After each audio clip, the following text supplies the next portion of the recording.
and welcome to the Manifest That Shit podcast. This is your girl, Latoya Beverly, aka your spiritual guide and business coach. This is a place where we're going to be talking about money, sex, and love, unapologetic, real, raw, uncut, and no strings attached. I'm going to be talking about how to slay, hustle, inspire, and thrive always, because that's what we do here at the Manifest That Shit podcast. So I look forward to seeing you in this upcoming episode. All right, and welcome everybody. This is Latoya Beverly with the Manifest That Shit podcast. This is episode 7, and I am super excited.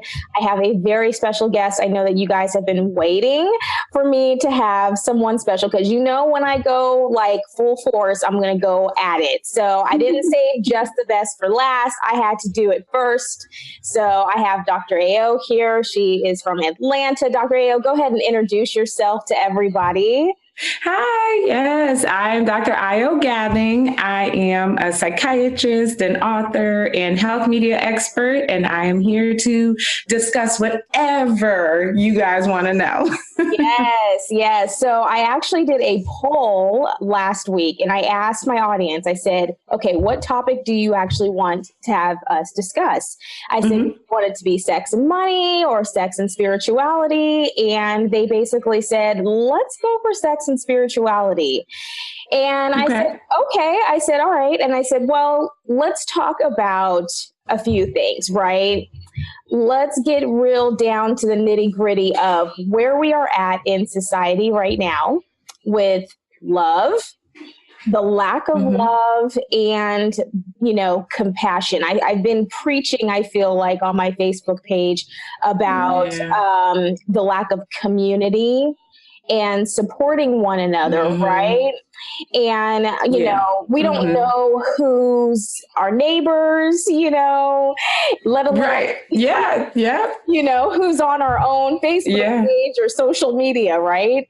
So, right, for sure. What's been your experience being obviously in your area of expertise when it comes to love and compassion and just knowing one another? Yeah, I think the thing is, the evolution of society is a blessing and a curse, right? Wow. We've evolved to where we can have basically whatever we want at the touch of a fingertip, right? And it's instant and it comes to us and we can control so much. But in relationships and love and biology has not evolved in that same sense, that we are human and the drive to connect is still there. So we have this biological drive to connect and be with other humans, but we have technology that's made us so lazy and it made everything else so easy that we expect relationships to be just as easy. We expect love at the touch of a fingertip, and you're going to deliver that right to me right now, and everything's going to work out, and I can control everything. And that's just simply not true. You can't control everything. Everything can't be instant. And so then we get frustrated, and that's where that empathy's lost and that compassion plays in. Right. And I think too, just to go off of that, I think that even for myself, right? I've been single for, I would say, about 10 years. Then I got into a relationship for about a year. And, I wanted that instant, okay, it's almost a year. You got to put a ring on it, kind of like get or get off the pot. And so it didn't end up working for us because there was this level of, I want to go slow because this is a new relationship still of a year. And then you got me over here that's like, okay, I want this. I know what I want.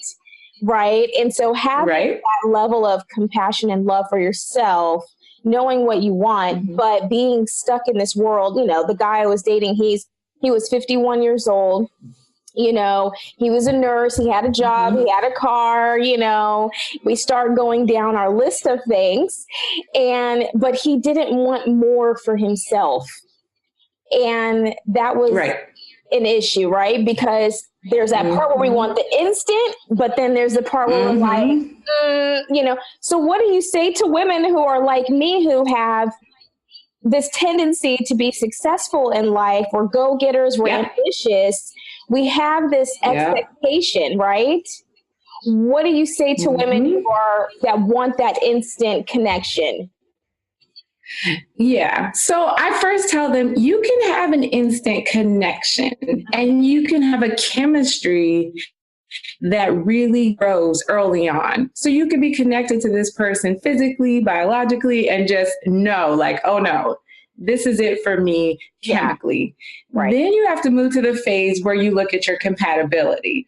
Do we want the same things? Do we have the same morals and values? Do we have the same spiritual needs? Because those are the things that over time are going to really define your day to day, not necessarily that passion and that chemistry, right? But successful women are so used to controlling. Like I said, we could control our schedule. We can control our ideas of if we switch locations, switch jobs, switch, so we have to know that love is not the same. Right. You cannot control relationships like you control, your career. And I think that is one of the biggest things I have to coach my successful women on. Yes. Your career and love are separate entities. Absolutely. One just revolves around you and your needs and, making things happen on your timeline. Yeah. If you don't like how the job's treating you and you don't like their timeline, you go get another job. Yeah. You know what I mean? But love is about people and humans, and you can't force someone to be on your love timeline. You can't force someone to be on the same page for what you need and what you want. So you then have to decide, do I ditch him like I do a job and find another person and start all over, which is possible, and some instances like yours where it's someone that's older who might not really in the end of the day really want something serious because he successfully avoided it for 51 years. Yes, exactly. I was like, nope, check. Nope. Versus someone who's maybe a little younger, maybe in their 30s, early 40s, who really wants that.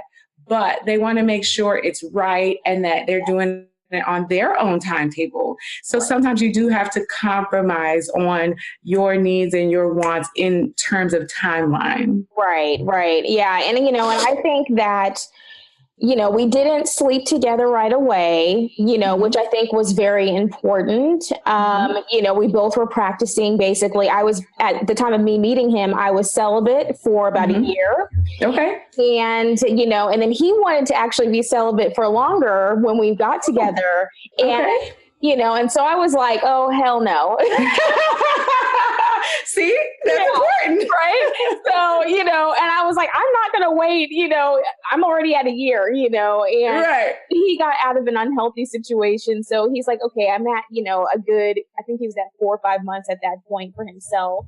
And just wanting to do something different. And so obviously, being a very good looking man, smelling good, looking good, all those things, and, and intellectually we had a lot in common. Right. So my audience knows me to, be very spiritual and, have that psychic medium, ordeal. And, and he had to get used to that as well. Me being very intuitive. And he's like, okay, I don't know how she's going to go. Exactly. And also being able to sense calling out his stuff. And, and he was a Virgo.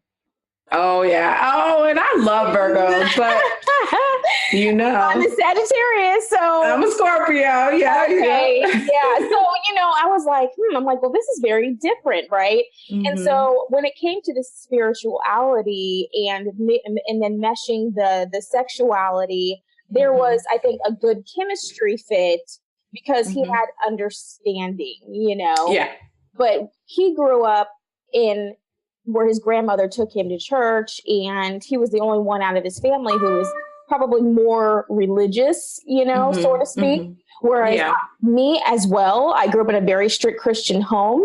Okay. And so it was funny because sexually we were at a place where it was like, okay, we're free to be who we are. Right. But then you have that religion piece that comes into it. What do you say to, men and women who are dating and who are faith-based, right?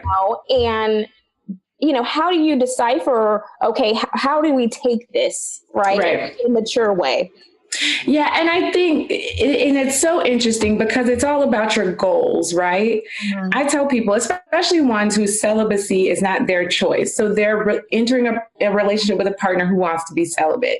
So then you have to look at your goals. Are we celibate because we're godly and we just want to make sure that we are celibate until marriage? Mm-hmm. Are we celibate until we find the one that's right for us and we know that we do want the same things, and then we're okay being sexual because we know, you're the one that's for me? Or is someone just celibate because they're in a period of waiting and patience and just trying to find themselves? Yes. Because those are all three different things. Someone who's celibate until they try to find themselves, hey, that could go on for years, right? Right. Someone who's celibate until they find the one for them, you can say, okay, we've defined this. We know we're together. We know we want the same things. We want to possibly get married. Right. So do you want to try now? And then someone who's saying, no, flat out, I'm celibate until marriage. I don't care. Right. That's another thing. So you have to have those difficult conversations, especially when, two different people have two different needs. Right. And so, I think that a lot of women, what I see is that they want love, but again, they're successful or they're independent. They're doing their thing. They're going through their own transformation. I feel like women are forever kind of changing every 28 days, right? Right.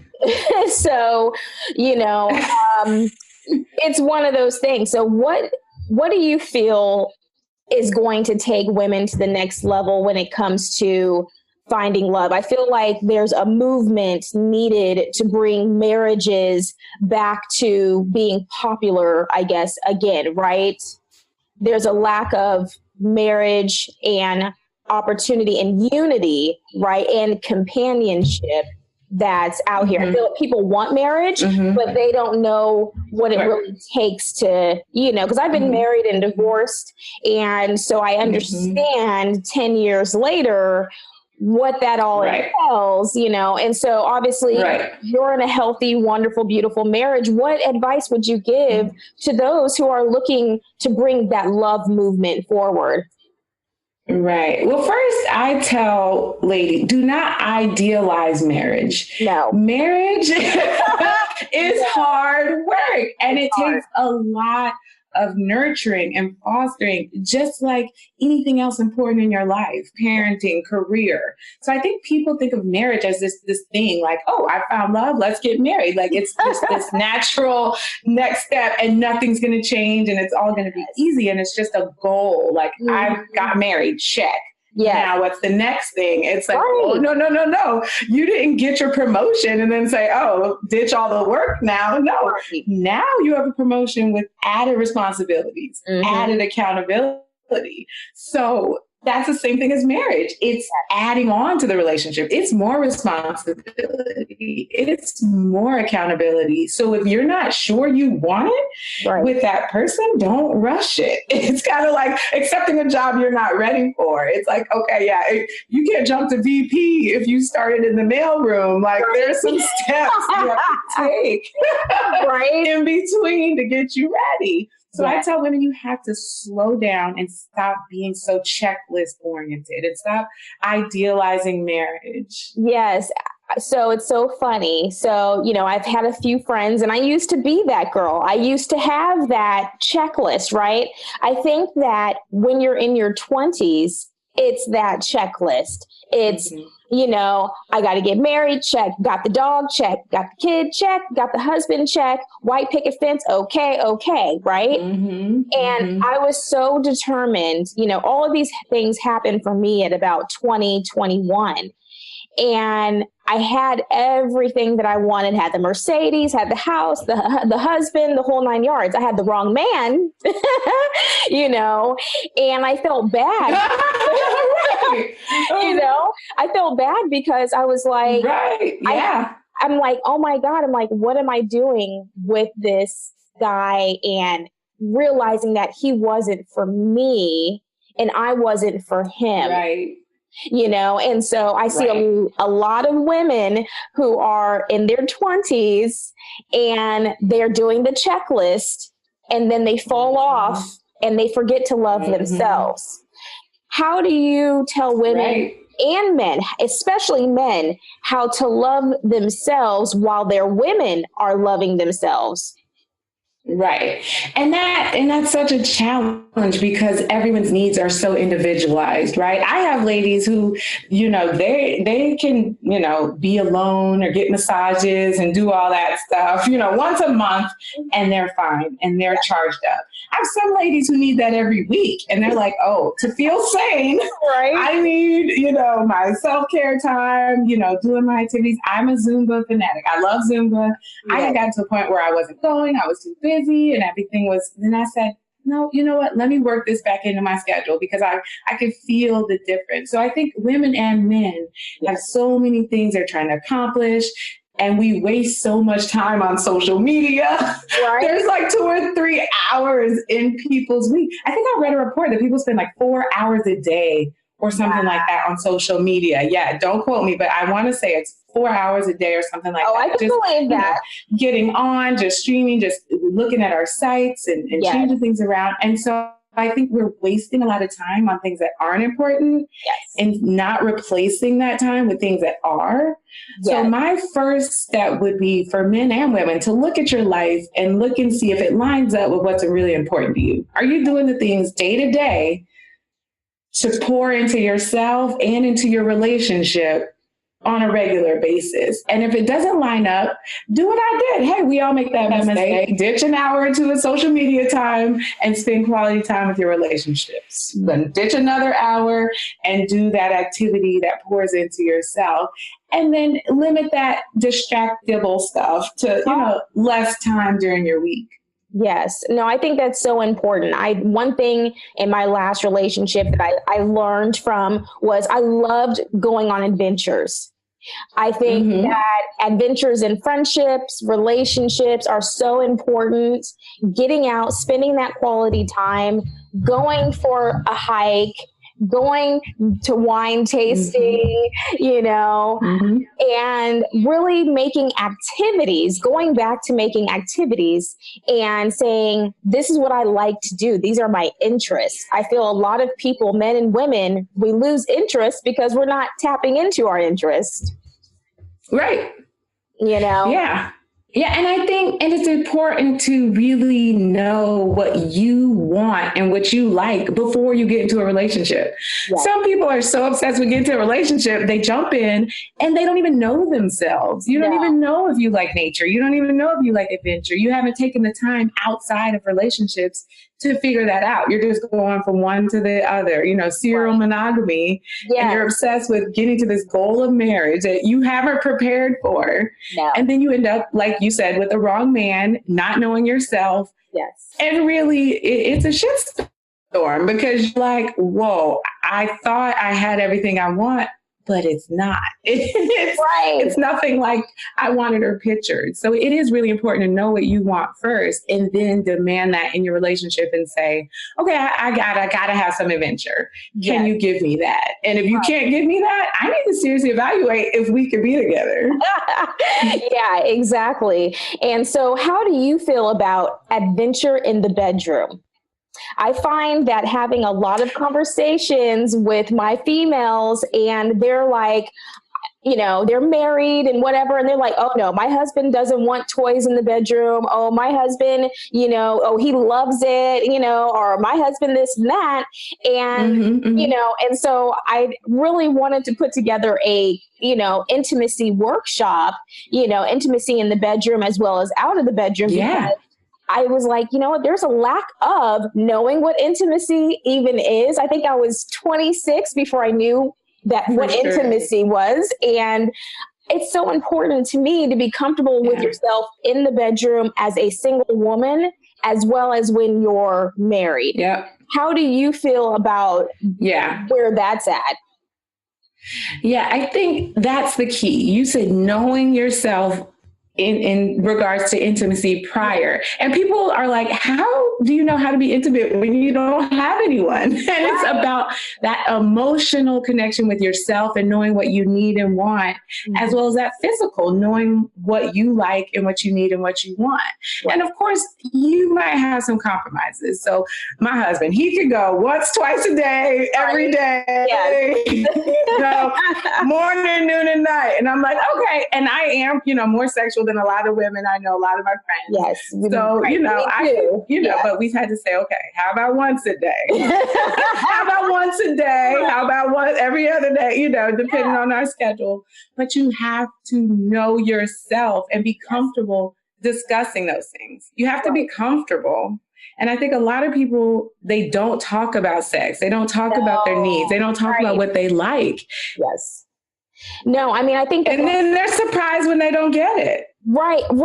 Yeah. And then they're surprised. They're like, I'm not getting what I want. It's like, you never talked about what you wanted. No. Right. And I think that it was funny. My girlfriend was getting married a couple months ago. We were at her bachelorette party and one of the girls yells out, because, she was like, oh my God. She was like, I don't want to give, BJs to my husband. Like, I'm so excited I'll get married and I won't have to do that anymore.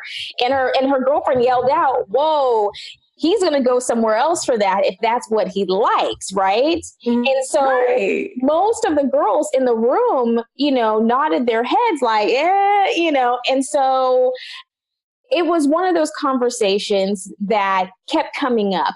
And I feel the old LaToya was definitely, I was like so innocent, I lost my virginity, at 18, I was engaged. I had the ring on the finger, and yeah, I had that. Okay, that's cool too. Right?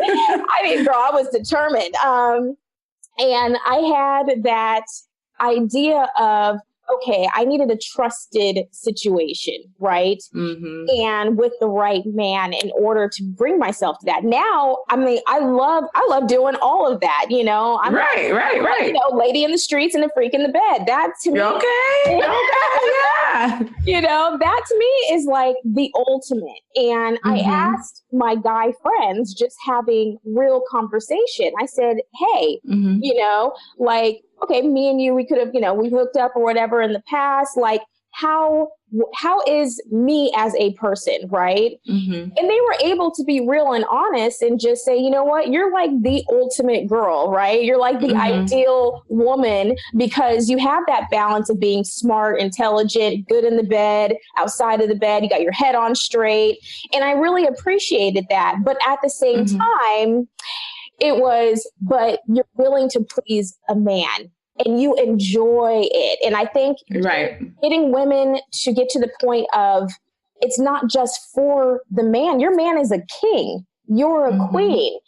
So what do you say to women who have that issue of full intimacy, full connection in the bedroom with pleasing their man?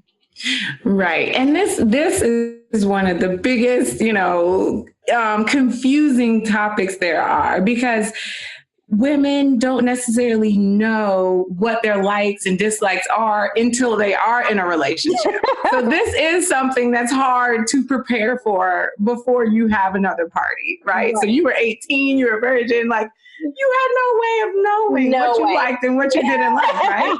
Because you kind of got to try it, right? You kind of got to try, oh, do I like it this way? Do I like it that way? How often do I like it? So this is challenging, especially to women who want godly dating and celibacy, right? So sometimes you haven't had any of these experiences before marriage. And then there's some women who are having sex just to try to get a man or please a man. So they're doing whatever he wants to do and they're not even checking in. They're just like, okay, he wants it, I'm doing it. So there's this dichotomy, and then there's this sweet spot in between where there's people out there who are comfortable with their sexuality. They're not necessarily restricted by the bounds of their religion, where they get to test these things out, like, oh, twice a day is way too much for me, but once a week is way not enough, So I think this is a challenge. And again, this is all about communication. And this is about knowing yourself and what you want and what you need, and not being afraid to ask for it and try things. And you can't not try something just because it doesn't sound good. It's like, oh no, that doesn't sound good. I don't like the sound of that. Okay.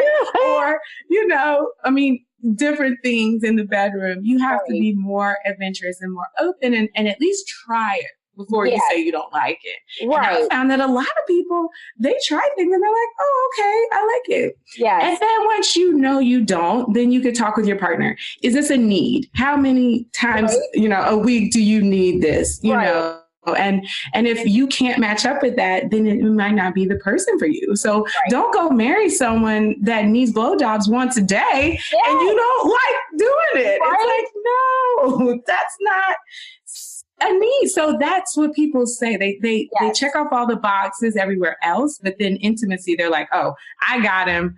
I don't have to give in to that anymore. And it's like, no. He married a woman that gave him blowjobs once a week. Like, that wouldn't be fair. If you married a guy that gave you $1,000 a week, and then once you got married, he's like, oh yeah, no, you can't have $1,000 a week now. I got you. Right? Or took you on dates twice a week, and now that you're married, he's like, oh, I got you. I'm not taking you out anymore.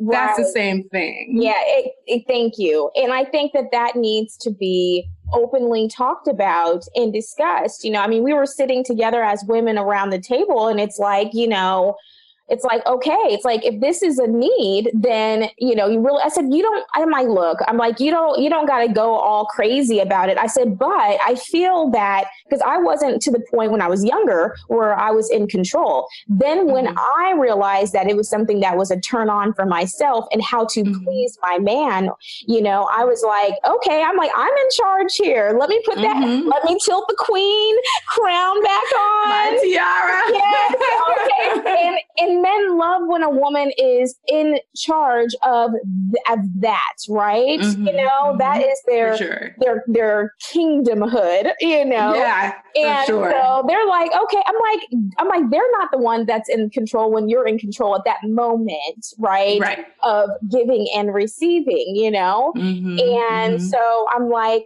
be open-minded to how you look at things and change your perspective, right? And just saying, babe, I love you this much too. But to me, I feel that it's a deeper rooted issue. I always feel, I'm like, okay, there's something deeper here, and it could have been a traumatic experience, a failure of the past. And I think women need to give themselves just a little bit of breathing room, especially I had a girlfriend who was a new mom. She was healing from having a baby, and she wanted to jump into sex because she wanted to please her man at the time. And I'm like, you got to give yourself time to heal. Women need to give themselves time to heal in every capacity, as a new mom, as a woman, period, as with the changes you're going through, instead of forcing yourself to do something, give yourself the emotional space, right? Right.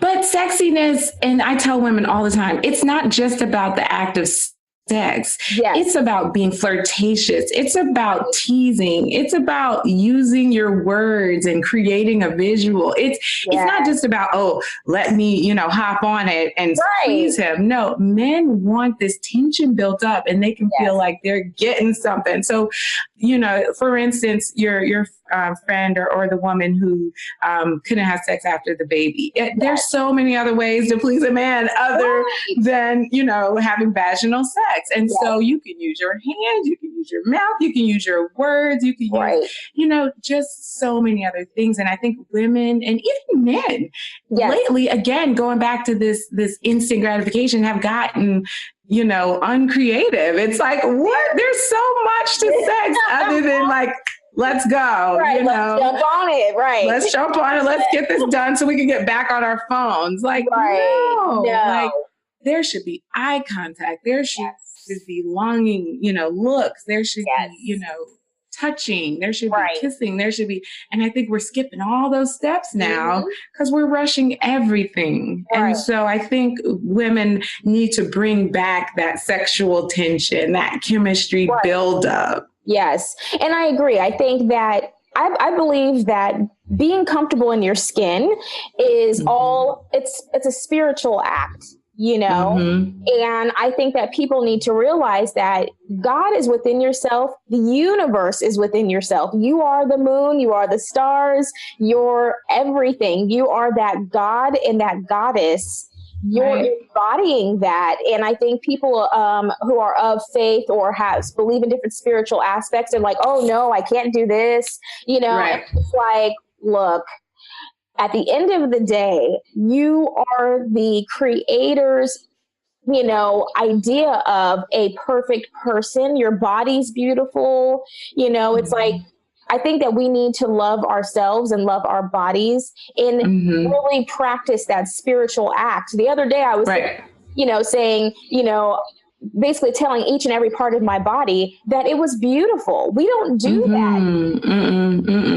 Yeah. And it's almost like a mindfulness exercise because I used to do like deep breathing exercises and progressive muscle relaxation where you like feel your back, feel your, you know, and kind of go through each body part. But I love the idea of a self-love relaxation, like talk to each of your body parts and just get in tune with who you are. Yes. I mean, I love that. I mean, I thought it was so beautiful. And I was like, okay, I'm like, I love my butt. I love, you know, my hands. I love my toes. I'm like, you know, and I believe like speaking that good energy and vibration into your body is so needed. Your body, at every part of your body needs to know that it's loved, you know? Yep. And I love that. Yeah, girl. I'm like, it was just refreshing. It made my day better.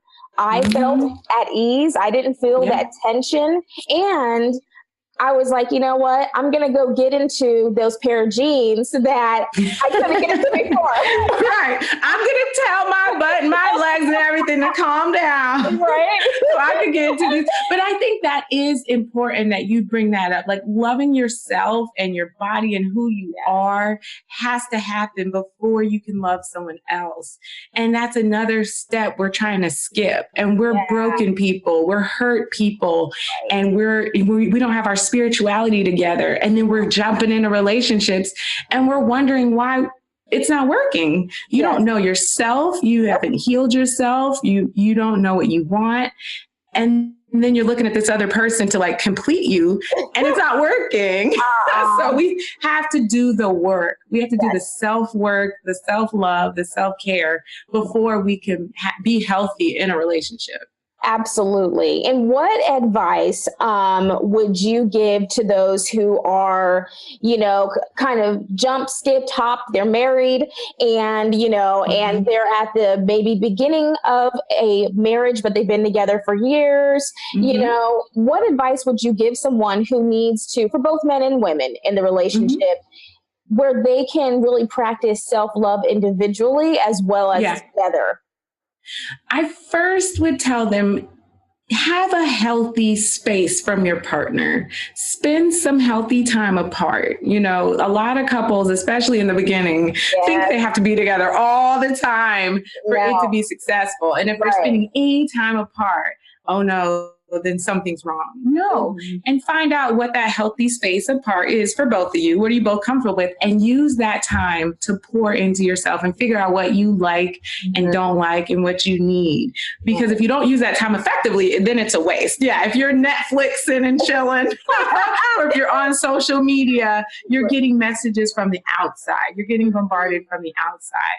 You have to be more self-aware. And so you got to take that space to be self-aware. And if that's not working, then of course, I'm a psychiatrist. I'm going to tell people it's okay to go to individual therapy separate from your partner to find yourself. That's at least an hour a week or every couple of weeks where you're talking it through, because it's not easy to figure out who you are. And that's going to change over time too. Right. So forgive yourself, give yourself some grace for how you got where you are.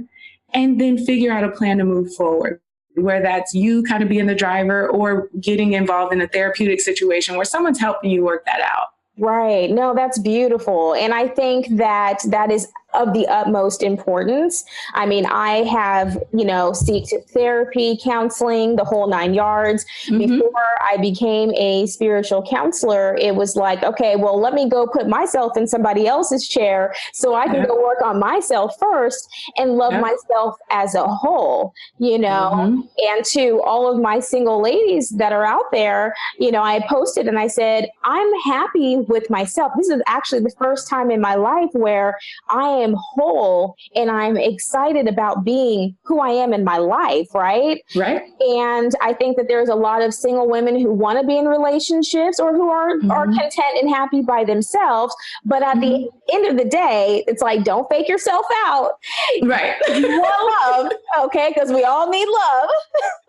Right. Yeah. And this is a situation where you don't want to fake it till you make it. You don't want to fake self-love until you get into a relationship because you're missing it. And I just did a podcast, I think it was last week actually, about enjoying the single experience and really not skipping that phase of loving yourself and dating and figuring out, because dating is really about figuring out who you are and what you want just as much as it is about choosing a partner. You're like, oh, I've never dated someone that chews so loudly with their mouth open. Can I deal with that? Am I okay with that? Or I've never been celibate before, and my partner's asking me to be celibate. Yes. Can I do this? And you try it. And so then if you figure out you can't, and that next person asks, you say, "Oh no, I played this game before. I can't do this.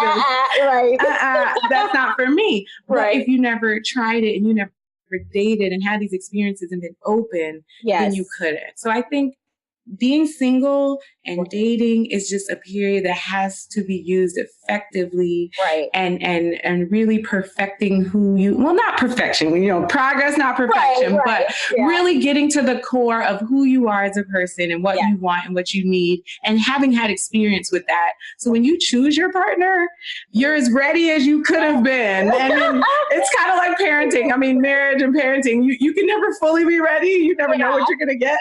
Right. But you did the work. Yes. You can't skip over that self-work. And that's so important. I think a lot of my friends who are married, I have a changed perspective because, I've had the experience of been there, done that. I also had my single time. I'm also happy in my own skin, taking myself out on dates. I highly recommend for single women, for all women, all men, take yourself out on a date, be comfortable around people. People always used to say, oh my God, I could never go eat sushi by myself. I would need somebody there. And I'm like, honestly, it's pure entertainment for me because you have conversations, you're looking at what's going on around you. Right. And I'm like sitting there having my, my sake or my wine. And I'm like, okay.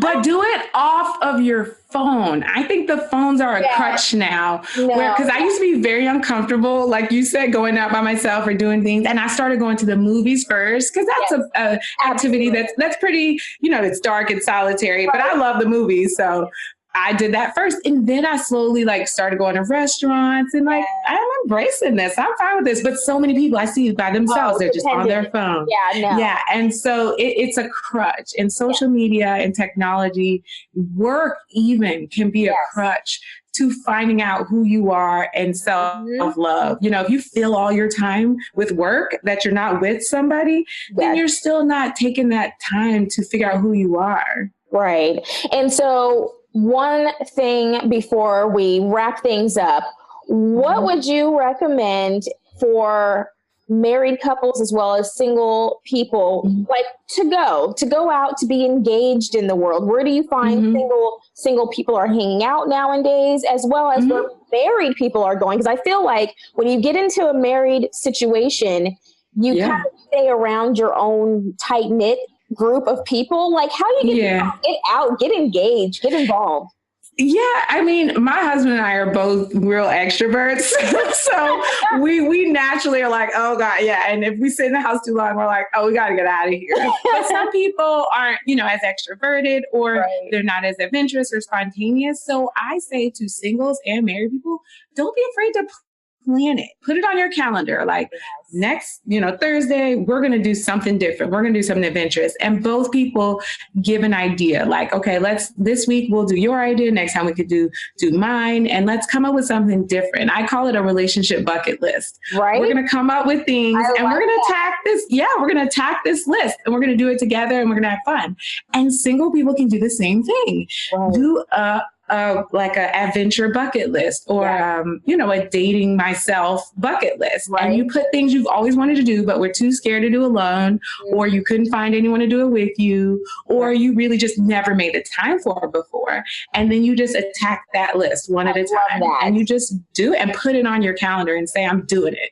This Saturday at 4. I don't care if someone asks me out on a date. Right. I don't care if, my husband needs me. No, like this is on my calendar. Yes. You know what I mean? So you have to start scheduling things and sticking to it. Like I don't ditch my meetings, just because I don't feel like it anymore or because I, punked out. So you have to be that rigorous with yourself. Like you owe this to yourself. So put that meeting on your calendar, your self-care time, your relationship, and stick to it.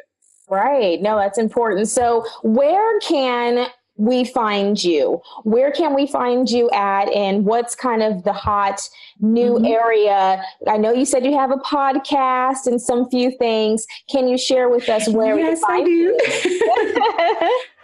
Sure. So just to find me on my social media, I'm Ayo Gathing MD on all social media. So that's AYOGATHING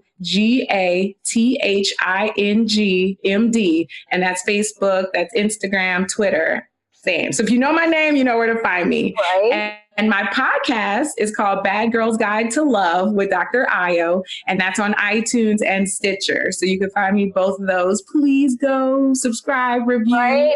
Please do that. Yes, it's so important. Support our peeps out here. It's so important. Subscribe and review, people. Yes, please. But this has been so fun. Thank you so much for having me. I enjoyed this. No, we got to do this again. Thank you so much for your blessings. And again, Dr. Ayo, correct? Ayo, uh-huh. Okay. Mm-hmm. And, I love being able to connect to women of a diverse background. I think it's so important. We have to support each other in the community, whether you are in ATL or I'm in Arizona. And just continue that love, right? Continue the love fest. Love fest. Continue the love. So super excited. And we're going to have definitely more coming. Hopefully we'll be able to have me on your podcast. Yeah, I was just going to say, we got to have you on. Yes. We can talk about some stuff. Okay, girl. I'm like, you can go ahead and counsel me. Yeah.